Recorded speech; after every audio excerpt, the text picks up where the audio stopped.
I'm going to try to let you drink from the fire hydrant of musical guitar knowledge and hit you with a lot of stuff that's really important to know all at once and let you then kind of sort through it at your own pace. I'm going to assume that you know how to tune a guitar, that you know what the names of the strings are on a guitar, and you're trying to figure out how to play the chords and need some musical theory to kind of help pull it all together. So a couple of things that I've learned over the years that have been really helpful have been the understanding that essentially you just need to be able to say your alphabet, the first A through G of the alphabet, and count to 12. To kind of oversimplify things, that's because the letter A, B, C, D, E, F, and G are the only letters used in music. And all of those have a sharp except for the B and the E. That gives you 12 tones in total. So if you start on the A string, which is it's called the fifth string, and it is the second thickest, second from the top, but called the fifth because you count on a guitar from the bottom, high to low.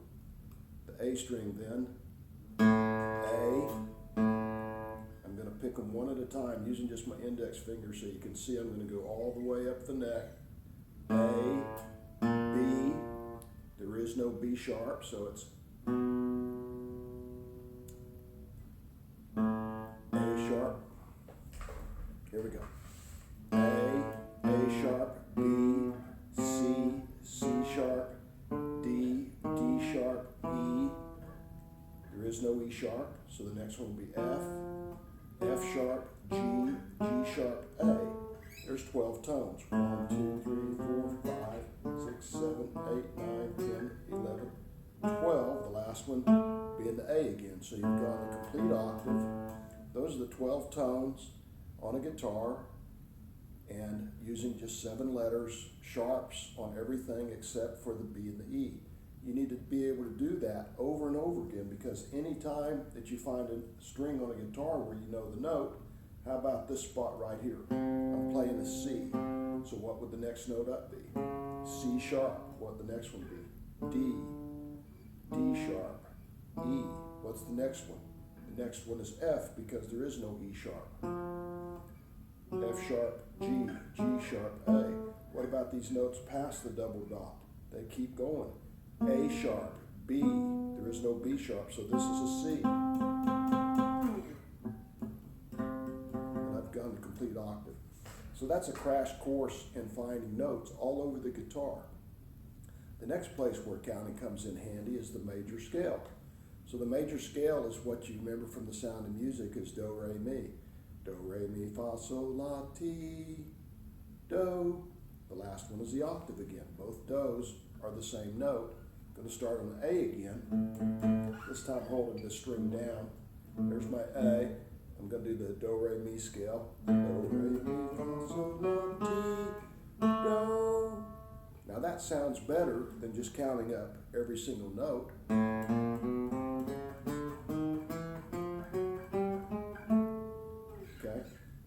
Because music is about what sounds good. The major scale sounds right. Now, what we do with the major scale is each one of those actually has a letter. So this is an A, this is a B, this is a C sharp, this is a D, this is an E, F sharp, whoops.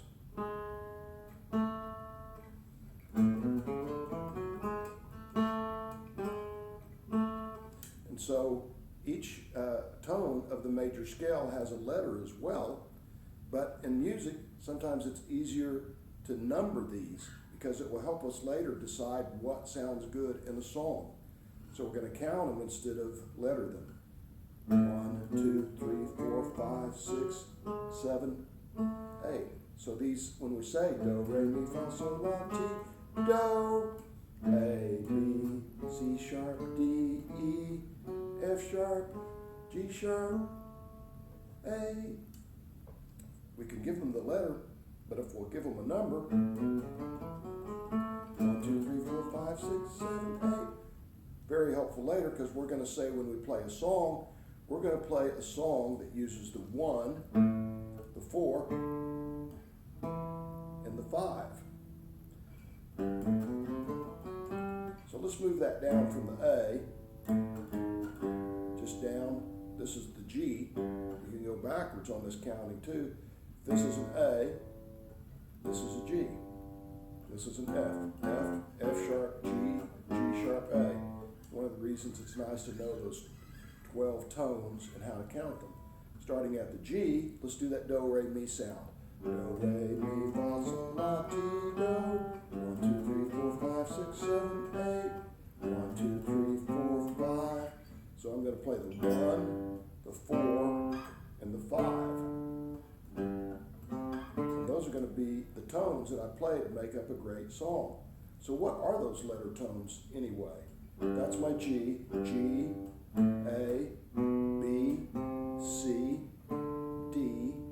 So I'm playing a 1, which is a G, a 4, which is a C, and a 5, which is a D.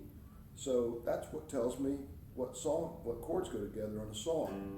1, 4, which is the C, the 5, which is the D, back to the 1.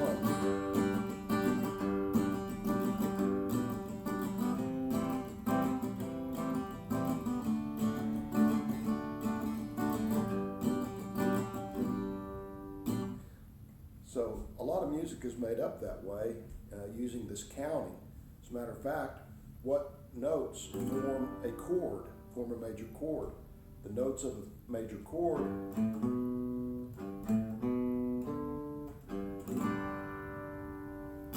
are the 1, the 3, and the 5.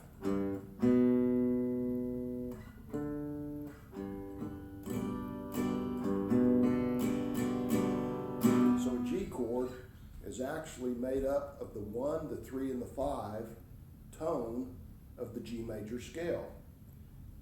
But that's a little confusing because we're using counting in a lot of different ways. We use it to decide what tones make up the major scale or the major chord, but we're also using it in a little different way to figure out what chords make up a great song. So then we're also using it to just to count the tones of the guitar.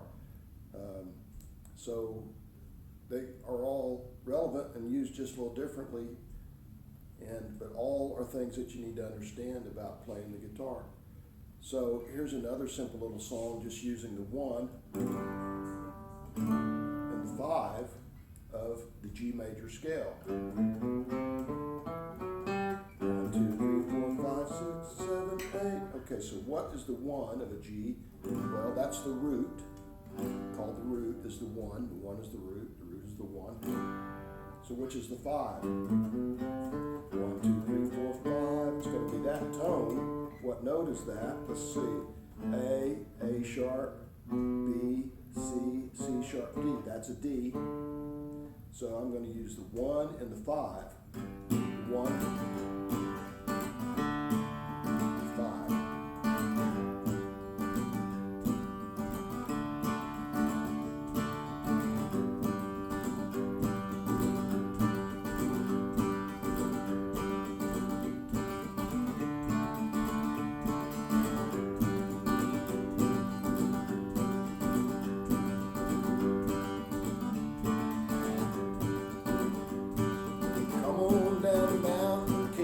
Daily, come on down the mountain, Katy Doo.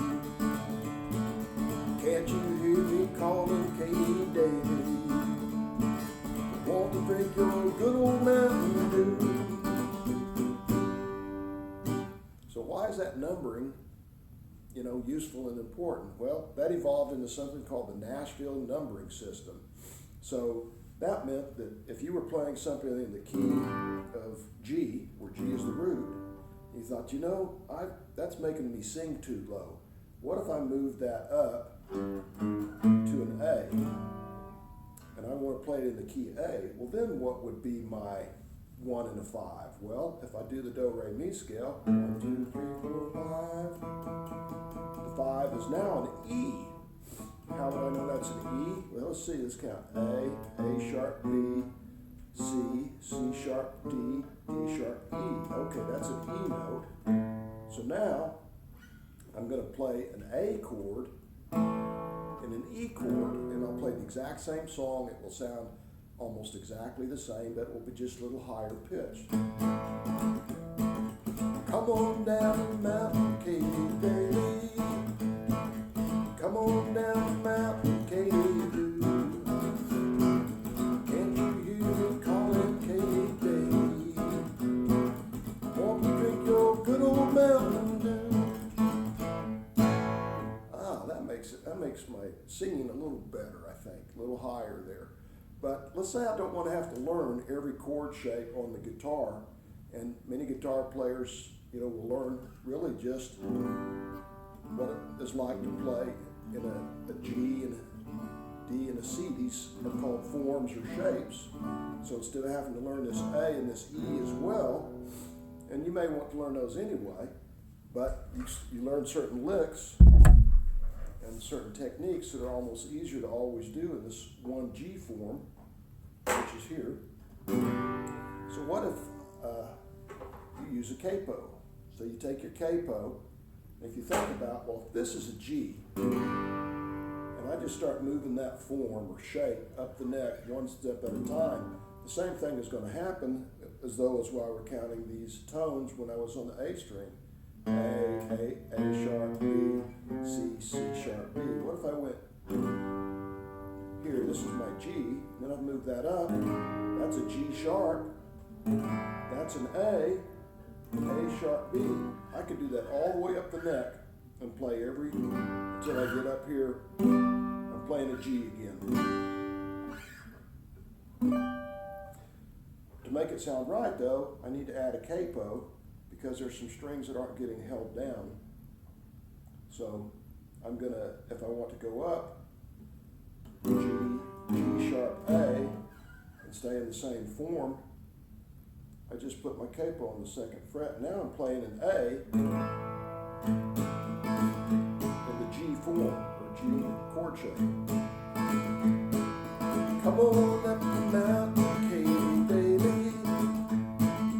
Come on down the mountain, Katy. Can't you hear us calling, Katy baby? I want to drink your good old Mountain Dew.